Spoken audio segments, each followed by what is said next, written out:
খুবই কম। দীর্ঘক্ষণ থেকে আপনারা অপেক্ষা করছেন। আপনাদের ধৈর্যচ্যুতি আর ঘটাতে চাই না। আমার খুব সহজ সরল বাংলা ভাষায় একটা কথা। প্রথমে আপনাদেরকে সালাম ও শুভেচ্ছা।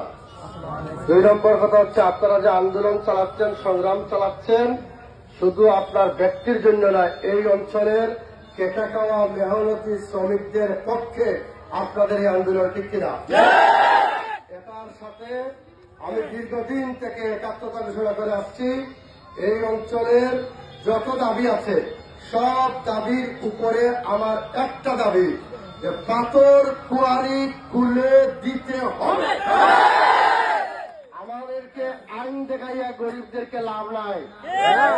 পৃথিবীর ধর্মীয় আইনে, রাষ্ট্রীয় আইনে, সাংবিধানিক আইনে, সব আইনে আগে পেট ঠিক, পরে রাষ্ট্র ঠিক, ঠিক কিনা? আমার ঘরে খানি নাই, আপনি আইন দেখার লাভটা কি হইল?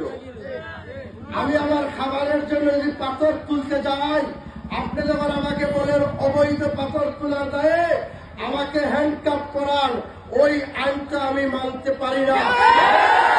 যেহেতু আমার ঘরের সন্তানের পেটে খাবার নাই, ঠিক কিনা? জেলা প্রশাসক মহোদয় বলেন জনতাপুরের চেয়ারম্যান নাকি শ্রমিকদেরকে উস্কাই দেয়। আমি তখনও উস্কাই দেই নাই।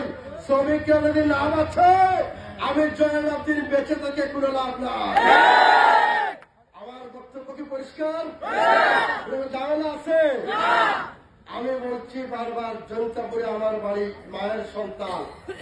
আমি তো ঢাকা থেকে আসি নাই। আমার মা ছোটবেলা থেকে বড় করেছে। এই অঞ্চলের মানুষ ভোট দিয়ে বারবার আমাদেরকে নির্বাচিত করেছে। সবচেয়ে বেশি আমাদেরকে ভোট দেয় শ্রমিকরা। কারণ হচ্ছে আমরা শ্রমিকদের পক্ষে সংগ্রাম করি। আমরা বলেছি জাফলং বন্ধ করবেন পরিবেশের দোয়াই দিয়ে। গড়ে খাবার নেই, এই কোন পরিবেশ? যে পরিবেশ আমার গড়ে খাবার দিতে দেয় না, যে পরিবেশ শ্রমিকদেরকে কাজ করতে দেয় না, ওই পরিবেশ আমরা বলেছি আইন না মানার কারণে আপনারা দায়ী, পুলিশ দায়ী, জেলা প্রশাসক দায়ী। আমরা বারবার পরিবেশ এবং খনিজ মন্ত্রণালয়ে টাকায় বলে এসেছে কুয়ারি খুলে দেন, যদি অবৈধ কোনো কার্যক্রম হয় আমরা শ্রমিকদের দায়িত্ব নেব, ঠিক কিনা? আমাদেরকে কাজ করতে দিবেন না, আমার আইনের কথা বলবেন। আমরা পরিষ্কার ভাষায় বলছি, আগামীতে আপনাদেরকে নিয়ে বহুজনে নির্বাচন থেকে সরে আসবো।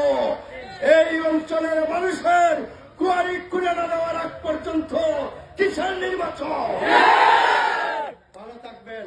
ধন্যবাদ সবাইকে। আসসালামু আলাইকুম।